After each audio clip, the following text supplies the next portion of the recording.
Do you ever think about how your culture and heritage has affected the way you express yourself, the stories you tell, the way you think and are, and even the job you do?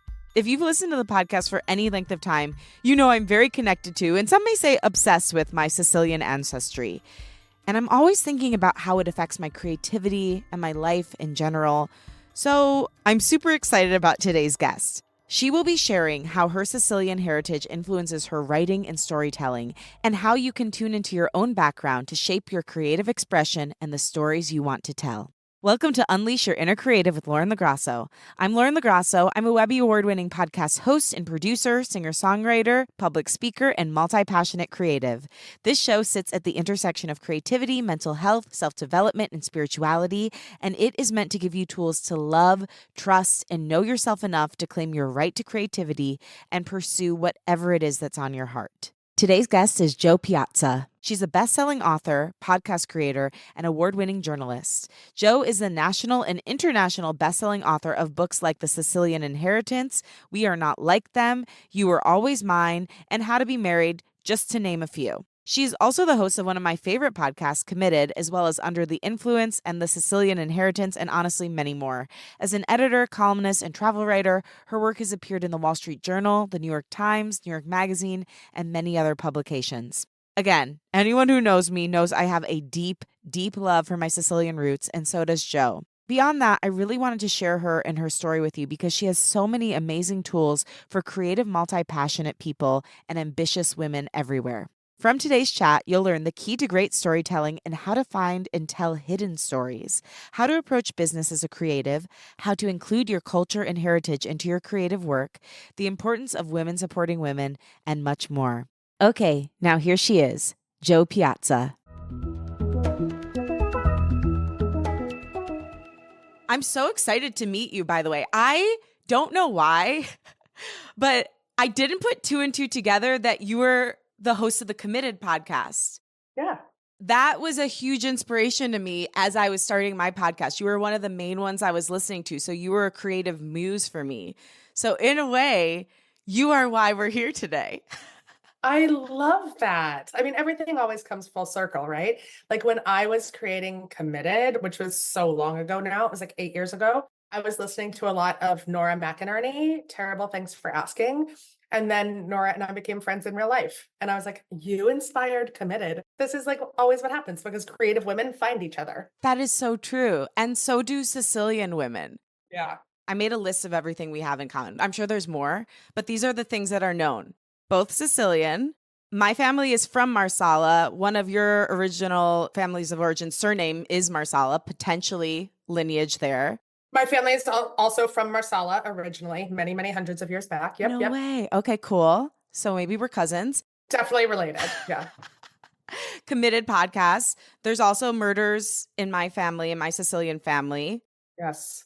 My two great uncles were in the mob in Detroit and were killed by the Purple Gang. So that's interesting. And I've also been very inspired by family. And I just had a huge pilgrimage to Sicily to meet my long lost cousins. My dad, for some reason, which is something I want to get into with you, neglected to tell me my whole life that my grandpa left a brother there. He had first cousins there his whole life and never just talked to them or known them or told me about them. And then 2 weeks before I'm about to leave for Sicily, I made a special trip to Marsala because I wanted to see where my grandpa was born. My dad hands me this letter and goes, hey, by the way, this is my cousin's address. He sent me this in 2009. I never answered him, but you should go there. Wowza. Yeah. Wow. It was amazing. And I did. And they totally embraced us. And like we talk all the time now. We're on the WhatsApp. They've been waiting for us all those years and looking for us. Yeah. They're like, they'll show up eventually. We should have dinner ready for when they do. And I'll bet they did. They basically did. Yeah. It was really beautiful. Long story short, I was pretty much crying the entire time I was reading your book because it just resonated so deeply and it made me miss Sicily so, so much. So thank you. I don't want to make people cry, but I kind of want to make people cry. So that does bring me a weird, perverse joy. What I really want, I mean, honestly, is I want people to want to go to Sicily. Like I love Sicily so much. I've always felt so at home there. And, you know, the highest praise that I've gotten so far was in our New York Times review. And she said that halfway through reading the book, she like looked at plane tickets to go to Sicily. And I'm like, that's what I want. Yes. Also, the Sicilian Tourism Board should now be sponsoring this whole book tour because people are actually booking trips to Sicily. And I wanted Sicily to just have real main character energy in this book. So yes, yes, yes, and yes. And what you just said brought me so much joy. Oh my gosh. Well, yeah, your writing brings me a lot of joy. And it's true. Like, I literally am like, I don't know how much longer I can go without going back there after reading this. You got to go. I really want to. I really want to. So I want to know, why do you believe our culture, Sicilian American culture, is such a rich tapestry creatively? And what stories of Sicilians still need to be told? I'll start with the first one.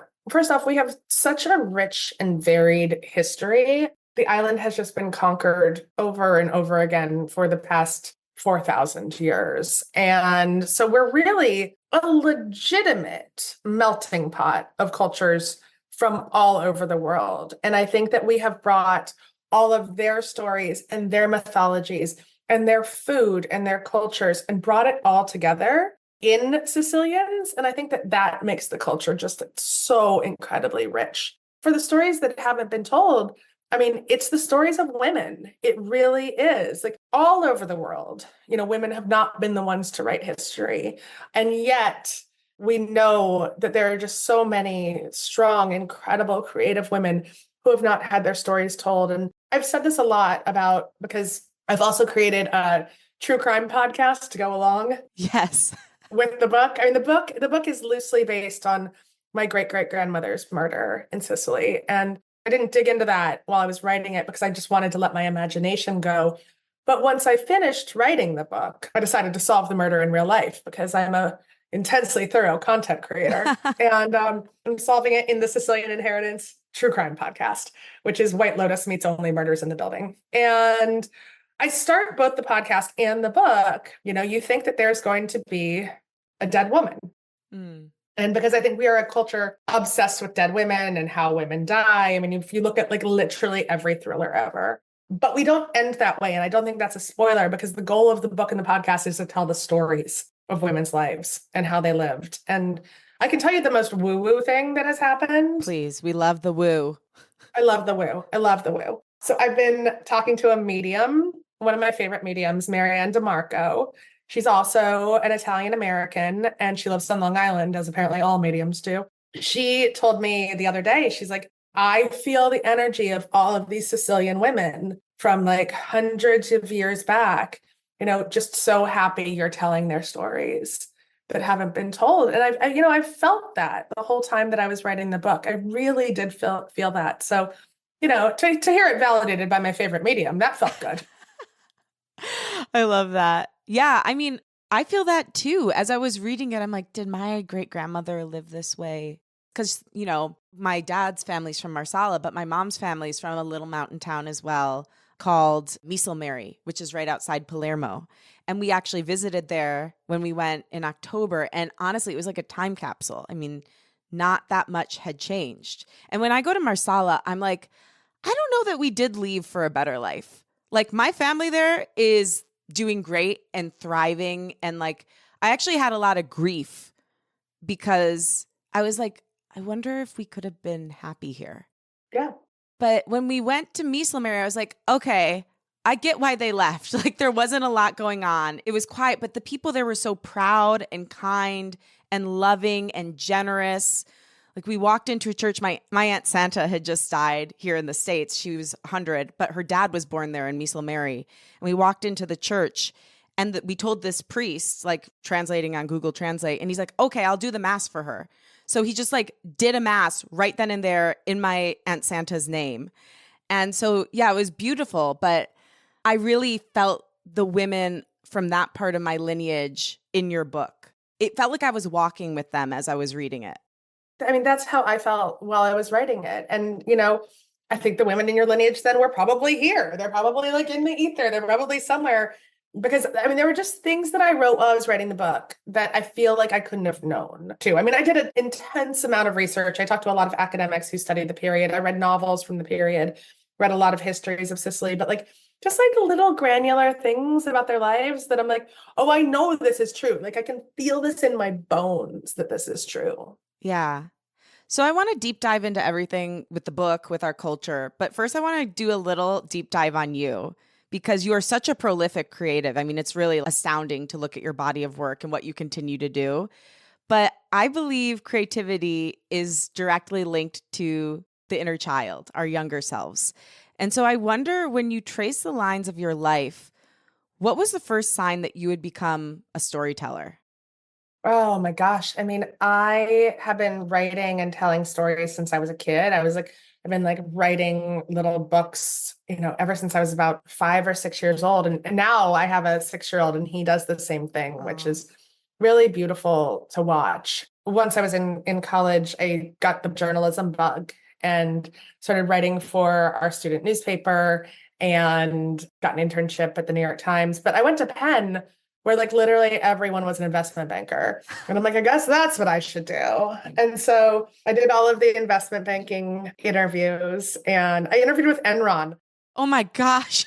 I know. This was the year of the Enron crash. And I still remember like getting invited to like this cocktail party of like all these like big fat Texan guys who were just like, swinging their balls around. And then like the next week they crashed. It was amazing. Wow. Yeah. But I didn't do it. I didn't do it. I got a bunch of internships and I was like, I'm going to write for the newspaper instead. And then I was a gossip columnist at the New York Daily News after I graduated from Columbia because it was the only job I could get as a newspaper reporter in New York City. And I knew nothing about celebrities. And I was like, I'm just going to work hard and figure this out. And I did. It was an amazing job. Like, I got to go to every movie premiere and party in the early 2000s, which was insane.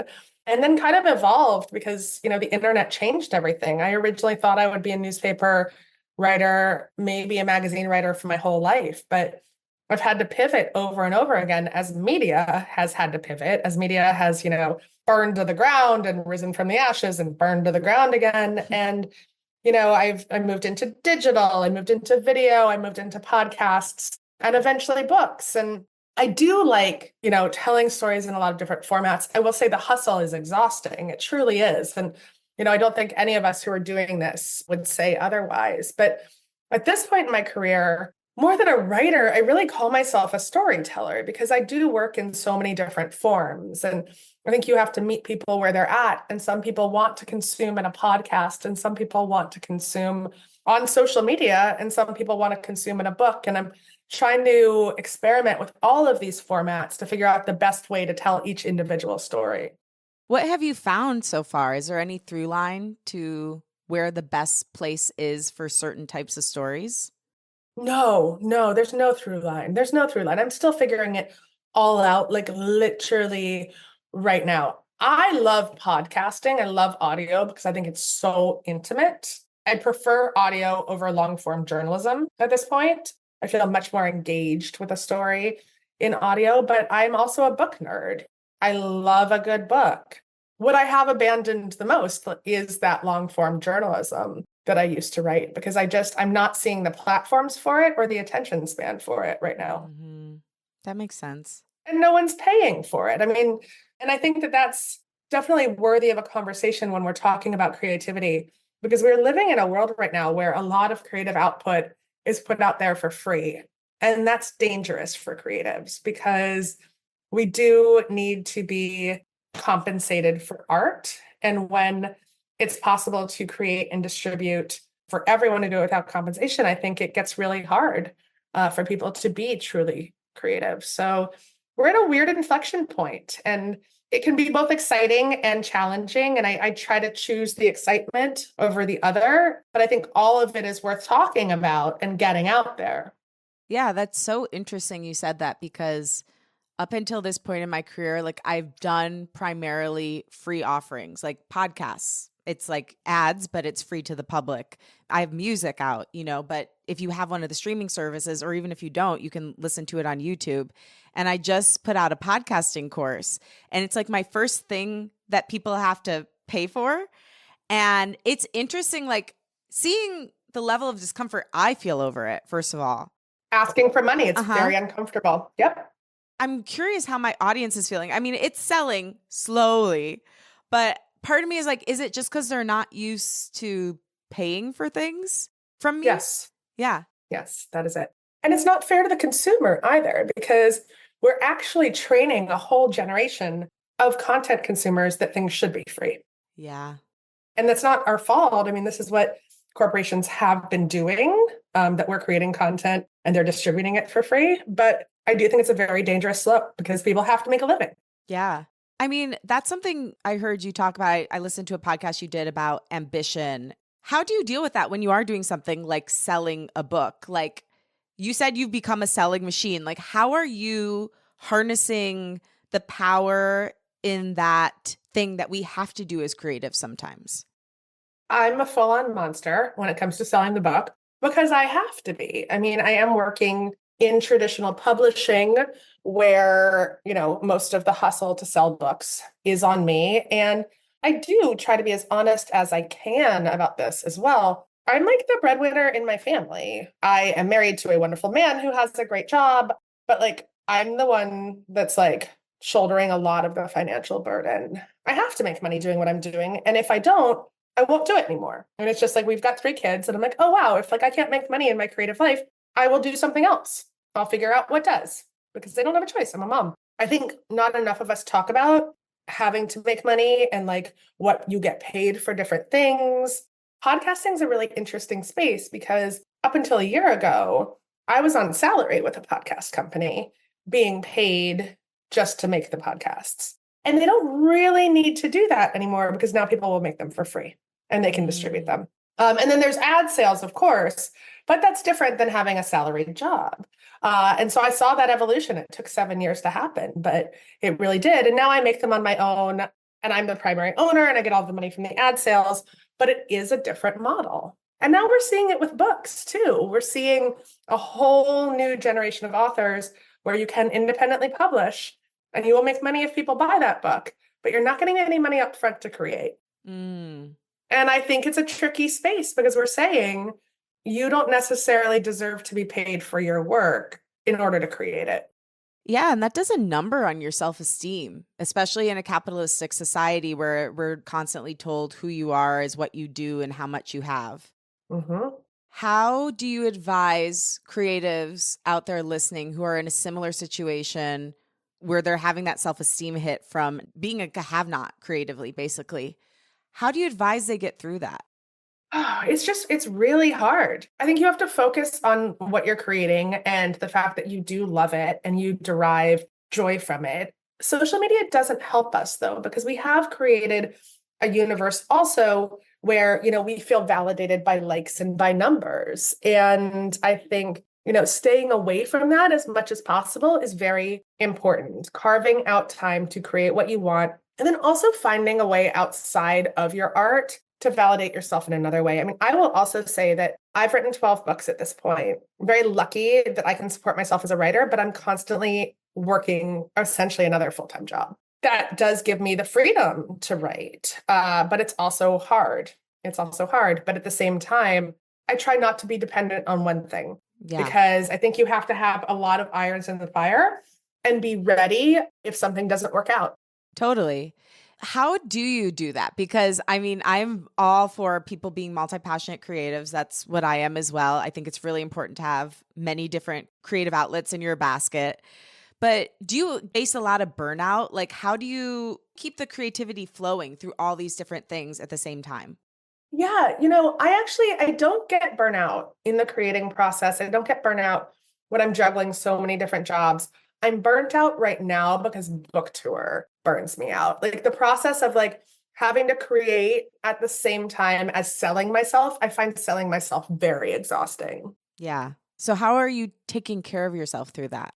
I'm not. That's really the problem. I'm trying to start taking care of myself right now. Like I'm trying to say, and it's something that's very obvious and rational, but I don't think about it. Like if I have an event at night, I'm trying to tell myself, oh my God, take time during the day. But I never see that, right? It's like, oh no, night hours are like bonus, right? I'm also trying to just like limit the hours of a day that I'm doing interviews and work. It's hard because I mean, I have book events just about every night right now. And my biggest goal has to be focusing on selling the Sicilian Inheritance and an author's job is to find readers. Like it's not being done for us. There's like no magical person out there helping to get our books into bookstores or into readers' hands. It is literally all us. It's all us and word of mouth. Readers telling other readers that they love the book. So the hustle is real, and it will be real all summer. I enjoy connecting with readers. I hate selling myself. And so it's like a real push and pull. Yeah. If you can stay in the connecting part, like what I'm doing is connecting. Like I try to brainwash myself sometimes, even if I don't feel like that's true. Like, okay, you're actually helping. You're doing a service. You are. But there's this other part that sneaks up and is like, oh, but you're selling. You're selling. People are getting annoyed by you. And yeah, it's like a real internal battle. But one thing I love that you've talked about a lot is women supporting other women. I know you're incredibly supportive of other women and just other creatives in general. But asking for help is such a huge challenge that so many people in general deal with, certainly creatives deal with. How are you with asking for help or support? And is there any advice for people out there who are struggling to do so for their own projects in life? I'm really good at it now. I'm really good at it. And I was really shitty at it for a long time. I don't want anyone to beat themselves up if they're not good at it, because I'm a 43-year-old woman who has been doing this for 25 years at this point. I've recently got very good at it because I don't see any other way to get this done. I mean, personally, I try to be as supportive as I can to other women and their projects. I'm constantly blurbing women's books and, reading book proposals and giving advice. Like I always show up when someone asks me to be in conversation with them at a bookstore. I rarely cancel things, even when I probably should, because I'm freaking sick. And I've gotten very good at just putting out the ask, just, being unabashed and saying, I need this. Can you help me? Even though I used to be terrible at asking for help, because 95% of the time people will, and 5% of the time people won't. And I'll just talk about those people behind their backs forever. That does soften the blow a little bit. But like, how do you do it? Do you just say, are you upfront about it? You're like, hey, I'm trying to do this. Is there any chance you could help me? Do you think that's the best approach to this sort of thing? Yeah. I don't blindly ask people necessarily. I mean, I try to make a genuine connection and also offer help to them in turn. I have a big platform myself. So if someone has a project coming down the pipeline, I'm like, let me promote you as well. And I also don't ask people for help when it like doesn't make any sense. I try to be very, very thoughtful about it. I mean, I just got a request from a journalist, she's a student journalist, and writing something that she hopes to pitch, and wanted to do an interview about the dangers of sharing your children online. And I was like, I'm not the right person. Like, I'm not an expert. I've never put myself out there as an expert. There's like 5 different experts that I have interviewed on my podcast, if you've listened to it. And I'm a journalist like you. I'm not the right person. And so I do like it when people are a little bit more thoughtful with other people's time, of like, oh, I did the research. I know what I'm doing. Let me make it easy for you to help me. Totally. Yeah. When somebody puts in the work to like pitch themselves for your podcast, and you can tell they've actually listened to an episode and they have an idea that could truly serve your audience, I will always read, respond to that, even if it's not the right fit. But like when somebody just like, you can tell they blasted everybody on their email list, it's like, ah. Well, and it's why I don't think that book publicists necessarily can get as much traction anymore, because they're sending out press releases. I don't read them, and I'm an author, because I'm just like, this blanket pitch is going to do nothing for me. I need you to tell me, why is something great for my show? Why is someone great for me to interview? Like, and that's what I do when I've pitched myself for the majority of outlets, and I'm like, oh, okay, this is what I do. This is the conversation we'll have, and try to make it easy for people. So I think that is the biggest thing, when you're asking for help, and you shouldn't be afraid to ask for help, because we all need help. Like, this is hard. But when you're asking, make it as easy as possible for the person. Like when I ask people to blurb my book, I'm like, hey, I know you're so busy. How can I make it easier for you? Can I give you an e-version, a print version? I can highlight parts I think you think are great, and I can write you a sample blurb. Brilliant. I've just done so much of the pre-work for them that it's so much easier. And I think it's that thoughtfulness that matters when you're making a request. That's so true. That's great advice.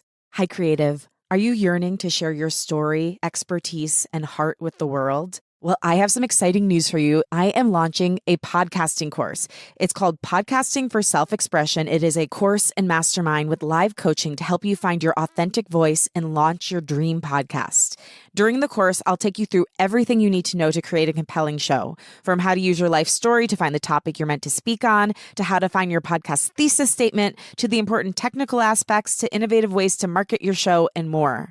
I'm so excited to offer this because it really is different than anything else that's available on the market, because it looks at podcasting not only from a tactical standpoint, but also through the lens of self-development, because that's what makes a compelling show. Somebody who really knows who they are, who they want to connect with, and what their authentic voice sounds like. And in the course, I'm going to be using the same techniques I've employed to coach and produce dozens of hit podcasts like We Can Do Hard Things with Glennon Doyle, Unlocking Us with Brene Brown, Lauren Conrad Asking for a Friend, and this sweet show you're listening to right now, Unleash Your Inner Creative. The course starts on Saturday, June 22nd. I would be honored to have you in it. And great news, for being a loyal Unleash listener, I am offering you a 15% off discount with the code UNLEASH15. That's Unleash and the number 15. So head over to laurenlograsso.com, click on course, and type in code UNLEASH15 at checkout for 15% off. I'll also have a link to the course in the show notes so you can also access it there. I can't wait to be in community with you even more and help you bring your authentic voice into the world. I want to dive deep into your book at this point. I loved it so much. So, first of all, I know that you toyed with the idea for a while before you actually wrote it. What made you realize that you had to release this story, at least out of yourself, and then into the world? I had been writing this book for so long. Actually, I've been thinking about this book for so long. I started writing it and it wasn't really flowing. I talked to an editor about it. They weren't that into it, and I put it away. I wrote a couple more books. And in the beginning of the pandemic, after I had my first daughter, because it's such a big story about strong women, I started thinking about it again and picking it back up. And I told my husband about it. And that's the other thing I have to say. Like, I'm married to an incredibly supportive man who is an equal partner. And he was like, just write the book for you. He's like, write the whole book. He's like, you've been writing a lot of books, like based off a synopsis and like selling them. He's like, just write it. And like, don't worry if anyone's going to buy it. And that was crazy for me because I just like love being paid for things. And I did it. And it was so joyous and wonderful. And the book really did flow out of me. And I scrapped those first 50 pages that I'd written before because they weren't working. And it was holding me back. Those were holding me back because like they just weren't the right story. They weren't the right entry point to get into it. That's so important, by the way. Could I stop you for a minute? Like, for anyone listening, sometimes throwing something out actually expands you. You think like, oh my gosh, I lost all that. But what you're saying is those ones were clunky. It didn't really work. It wasn't flowing out of you. Then when you threw it away, it started flowing, correct? It started flowing. See, that's amazing. Thank you for sharing that. Yeah, well, no, I mean, I had to get rid of that. I just had to. And I did. And then it worked. And then it worked. And it was interesting because the original engine for the modern woman going back in Sicilian Inheritance had to do with her dad dying. And that's what wasn't working. But my dad had just died, right? And so like you're writing what you know and like all of this stuff. And that's what I had to throw away. And I got rid of it. And then it really started to flow. And then I went out to go sell it. And there were a lot of publishers who told me, they're like, this isn't what you write. And I'm like, my last book sold 100,000 copies. And they're like, but you don't write thrillers or historical fiction. And I'm like, right. And they're like, but how will we sell it? And I'm like, you'll turn it into a book and it will go into bookstores and people will buy it. But my wonderful editor, Maya Ziv at Dutton, she just got it and she believed in me. And she's like, you can write anything. And I'm like, I know I can write anything. So we did it together. And, it's been a beautiful process. I love this book so much. We've now sold 30,000 copies of it. Congrats. Thank you. In less than 2 months. And I like to be really upfront about numbers too, because I feel like publishing is a very opaque industry where like you never really know what is good and what sells and like what you should strive for. And the majority of books don't sell more than 5,000 copies. Like 30,000 is a lot. And it's all because readers are loving it and like word of mouth and people are sharing it with their friends and their moms and reading it together. Even dudes are reading it. As they should. But like, let's be honest. A lot of dudes do not read enough books written by women. Yeah, written by women and with women at the forefront of the book Yeah. and with the lead stories. I mean, I will tell you too, like I'm telling all of my friends, especially my Sicilian and Italian American friends, my friend Julie, shout out to Julie, she's going to be Hey, reading it. Julie. It's her July book club month pick. Yay. She wanted to do like Aperol spritz and like pasta for the book club anyway. I'm like, well, here's the perfect option for you. Yeah. It is true. I really do see this being spread word of mouth. I told my parents to read it. So it's just so heartfelt. Like it's hard for it to not pick up fire like that. Like it's going to spread.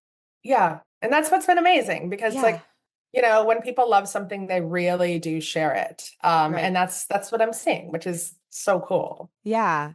What is that thing where you told me that you don't write this kind of book? Like, what is that? Why is it so difficult for people to expand their vision that you might not just be one thing? What is that? Publishing like really doesn't like you to go outside your lane. They just don't. They're very set in their ways of that you're this kind of writer. This is what you write. If there's a successful book, they'd love that author to write that book 19 times. And look, we've seen it. We see it, don't we? And I think that's unfair. It happens to women more than men. Men are often allowed to do many, many different kinds of things. They allow James Patterson to do whatever the fuck he wants, but he's James Patterson and he like has millions of people in his audience. But I do think that women get pigeonholed more often than men. And, if there's a through line to all of my books at this point, it's stories of badass women that I think haven't been told enough. And so, like, there's no section of the bookstore for that, but there's a lot of readers for it. And there should be a section of the bookstore for it. Yeah, there should. For sure. Let's Yeah. make it happen. It's coming out. Done. Done.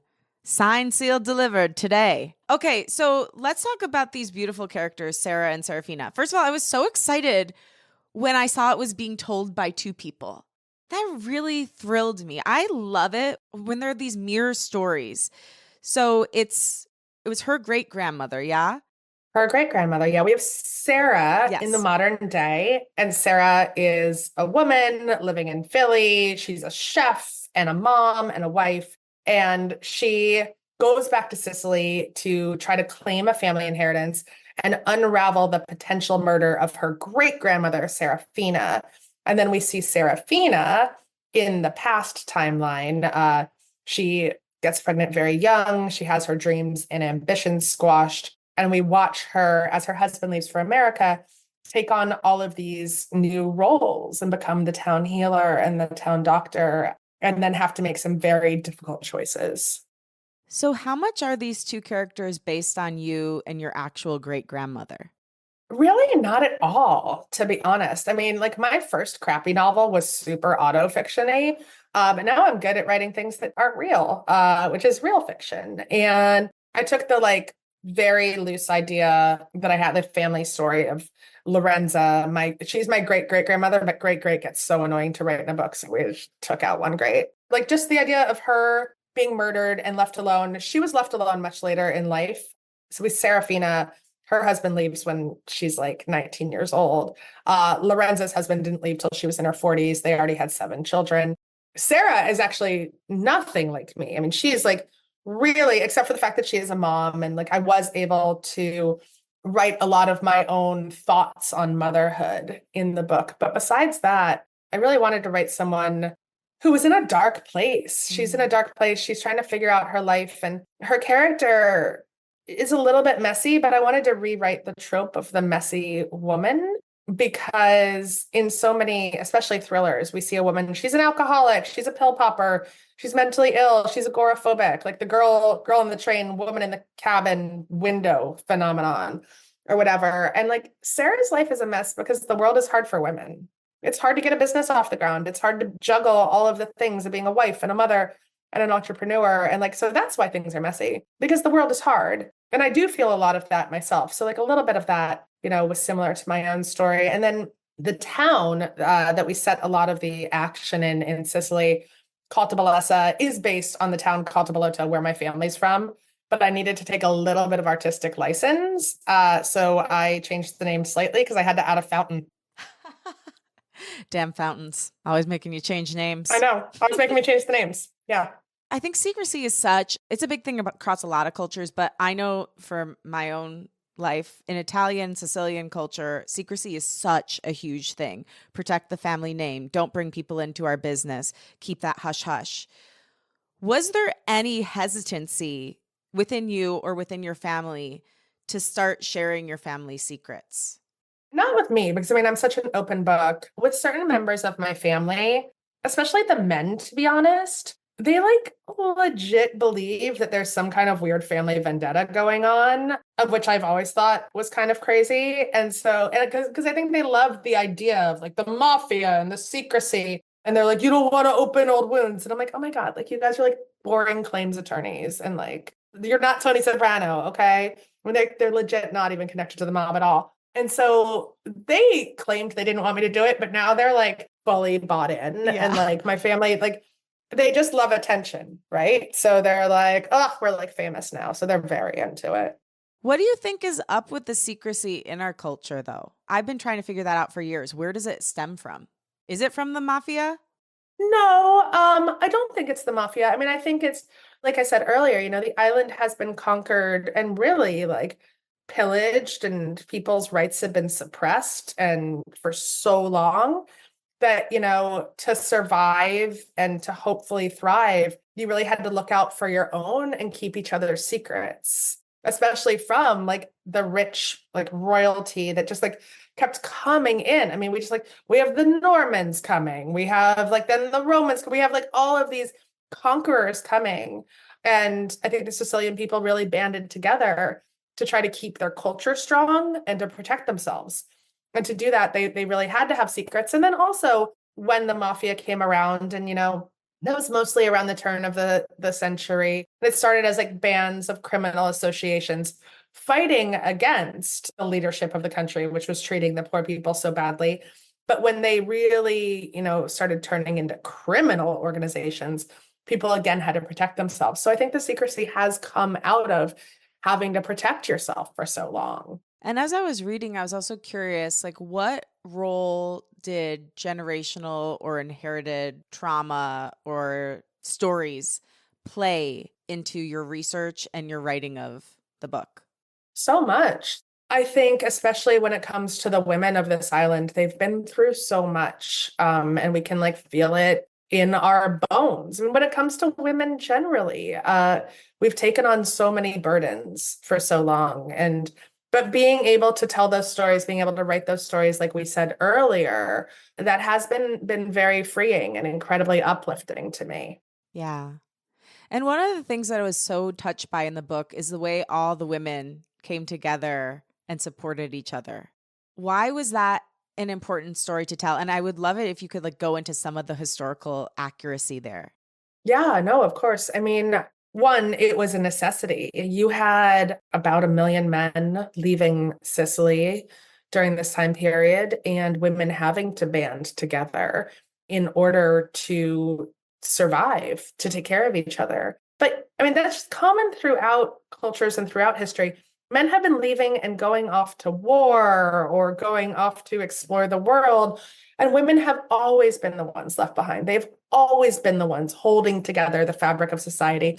And their stories never get told nearly enough. And so that was really important for me to talk about. And a lot of the novels that I read and the historical archives that I went through, you do see networks of women caring for each other. And I really wanted to emphasize that. And it's hitting a lot of modern day women hard, because I think that we have a generation that has lost our village and we're hungry for a village. And, like the village has kind of been replaced with online connections, which are definitely not the same.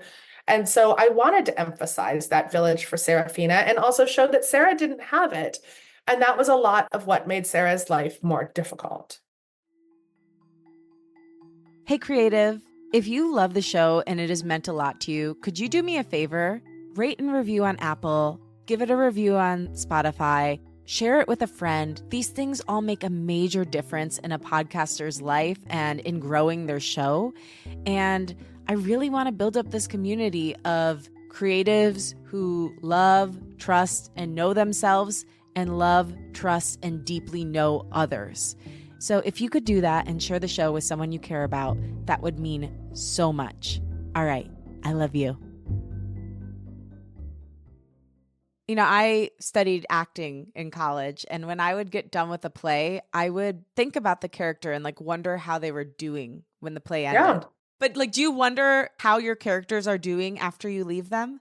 They have a sequel. I'm working on a sequel. I can't help it. I started writing it a few weeks ago, Yay. and I actually think the book's going to be a trilogy, is what I think. So, yeah, this one is going to be called, in my mind, The Palermo Connection. And I can't tell anything about it because I don't want to give away any spoilers. But yes, certain characters carry on. Yeah.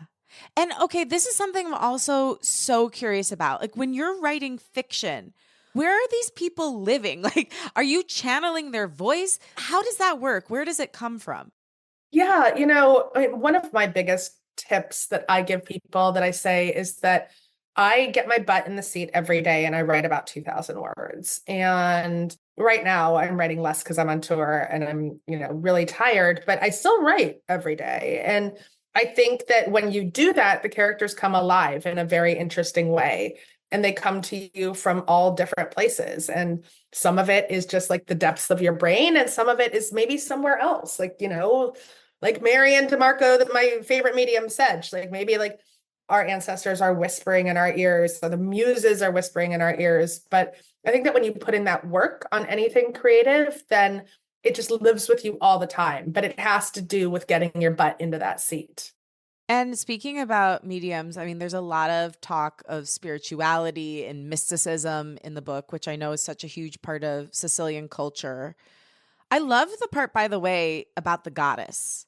That was really important to me because this is something interesting. I've been going around saying, like, I think it's rude that we call it Greek mythology because that wasn't a myth to some people. Like, how dare we say that? How would you like it if somebody said, like, Christian mythology or like Jewish mythology? Like, no, that was what they believed in. And who's to say it's not true? We don't know. I love that part. And I've always thought the saints are so great because they're kind of like the gods and goddesses from Greek mythology. And I love that you actually drew that connection between Mother Mary and this goddess. Could you talk a little bit about that? Yeah, absolutely. I mean, one of the weird random things about me is that I also have a master's degree in religious studies from NYU. And so I think about religion a lot, and I think about the stories we tell ourselves and how we characterize some things as mythology and some things as literal fact now. I mean, this does go back to like Sicily's very varied history. You've had the Phoenicians there, the Greeks, the Romans, and everyone has brought their stories and their gods and their goddesses. And the Sicilian women have really held on to different aspects of those goddesses every time a new religion has been introduced and folded those stories into the religion as they wanted to practice it. And so, the Virgin Mary has been imbued with a lot of the characteristics of the goddess Astarte, of the goddesses Diana and Athena. And if you look at the Virgin Mary statues in a lot, especially the mountain towns in Sicily, they are goddesses. Like, this is not like a small woman, a small mother holding a baby, where the baby is like the most important part of this. She takes up space. She's often wearing a dress that is in the shape of a triangle. Like, she is the mountain, and her halo isn't a little halo. It is a crown of moon and stars. And so they've really just transferred all of that respect and that reverence through the ages. And yeah, I mean, I think there's such a mishmash of like what we're allowed to call religion and what we call mythology. Again, because so much of it has been like written by men, used for political control. And I think like our views of history and religion would be much different if it was women writing them. Yeah, I love that part. And I'm curious for you because I do believe spirituality and creativity honestly are like one. I do too. Yeah. What role does spirituality play in your life and creative process? Oh, I'm very spiritual and I don't believe in God is the thing. I believe in muses. I believe in, being influenced by the people who came before us. My biggest problem with religion is the patriarchy, to be honest. And I believe in the community aspects of religion and hate all of the rule aspects of religion, the majority of which have been devised to keep women down. It's tricky. It's a tricky balance, to be honest. I wrote an entire book about badass feminist Catholic nuns called If Nuns Ruled the World. And I'm like, if I had to, subscribe to a religion, I would just subscribe to what nuns do because they are just like the living embodiment of caring for people. And they've really taken on a lot of the patriarchal aspects of the Catholic Church when they can. I think religion can be incredibly comforting and also incredibly dangerous. I'm curious because obviously your heritage has guided you so much in creating this work. Do you have any advice for people who want to start incorporating their culture and heritage into their creative work more? Like, where is a starting point or a question they could even ask themselves? Well, I think travel is actually always the starting point. I was a travel editor and writer for a long time, and I know that I'm personally most inspired when I travel.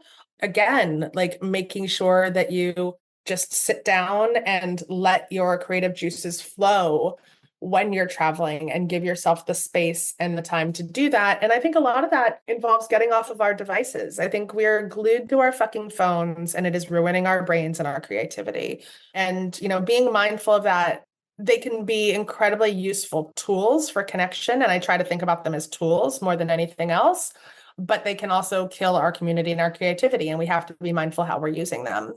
Yeah. I know you briefly mentioned it, but the Sicilian Inheritance podcast. Yeah. Is it still in progress? I was only able to listen to the trailer. Oh, well, there's 7 episodes out right now. Yeah, the 7th just released today. Okay. So there's 7 episodes, but it's literally still being reported and created as we speak. Like I'm actually getting text messages right now from my team asking me to review something. Are you still in the process of trying to solve the murder? I am. Wow. Yeah. If you're willing to share or even point toward an episode, but like, what is the most wild thing you found out so far? Well, I can give something away that's not the hugest spoiler because it's in a pretty early episode, but it's pretty crazy. We went back to Sicily. All I had was my great-great-grandmother's birthday, which I got from Ellis Island Records because, people say who they left behind and they often give their birthdays, and her sons and her husband left her behind. So I had that. And when I went to the town hall through her birthday, in her birth records, there was an annotation for the year that she died. And then we pulled out this big book of death. And there's no computers in the town hall. It's just all handwritten entries, this massive, like 2-foot tall book, the Book of Death from 1916. Every person in town that has died is written in there. And she wasn't in the front of it, like the first section of it. And, I went into this thing like she wasn't even murdered. The story's crazy. And then she was in the second section, section B, which I was then told is reserved for deaths by unnatural causes. So accidents and homicides. But the biggest revelation we got was that she was killed at the exact same time in the exact same place as someone else, as a man named Niccolo Martino, who my family had never heard of, 5 kilometers outside of town. This feels incredibly suspicious for many reasons. And that is kind of the launching point for where we're going to go in the rest of the podcast. Wow. Well, everybody check it out. Check out Joe's book. I mean, don't just check it out, buy it. And it's also an incredible audiobook. I read and then I also paired it with the audiobook. It really brings you into the world with that. It does. It does. And you don't have to do one or the other because they're separate worlds. So there's no spoilers, which I like to remind people of. But I love them both. Like the audiobook, our audio narrators are so good. I'm obsessed with them. I auditioned so many women for those roles. But then the podcast, The Sicilian Inheritance, is also just a lot of fun. And it's what I'm hoping. I mean, it's true crime-ish, true crime adjacent, but it's really like come with me on an adventure to Sicily. And it's an invitation to look at your own family history and see what stories you have to tell. So thank you for doing that, Joe, for being so encouraging of other women and storytellers, and just for believing in yourself and putting your voice out there. It is inspiring to everybody, and you are a great example for all the people listening who have a story on their heart that they want to share. Oh, I love it. Thank you so much. I loved this interview. Thank you. I did too. Thank you for listening, and thanks to my guest, Jo Piazza. For more info on Jo, follow her at Jo Piazza Author and visit her website, jopiazza.com. Get The Sicilian Inheritance wherever good books are sold, and check out the Sicilian Inheritance podcast wherever you get your pods. Thanks to Rachel Fulton for helping edit and associate produce this episode. Follow her at Rachel M. Fulton. Thanks to Liz Full for the show's theme music. Follow her at Liz Full. And again, thank you. If you like what you heard today, remember to rate, review, and follow the show on Apple Podcasts, Spotify, or wherever you get your podcasts. Share the show with a friend and post about it on social media. Tag me at Lauren LoGrasso and at Unleash Your Inner Creative, and I will repost to share my gratitude. Also, tag the guest at Jo Piazza Author so she can share as well. My wish for you this week is that you find the courage to uncover and share the stories that resonate deeply within you, especially family stories. Embrace your heritage, follow any creative passion you have, and remember, your unique perspective is a gift to the world. I love you, and I believe in you. Talk with you next week.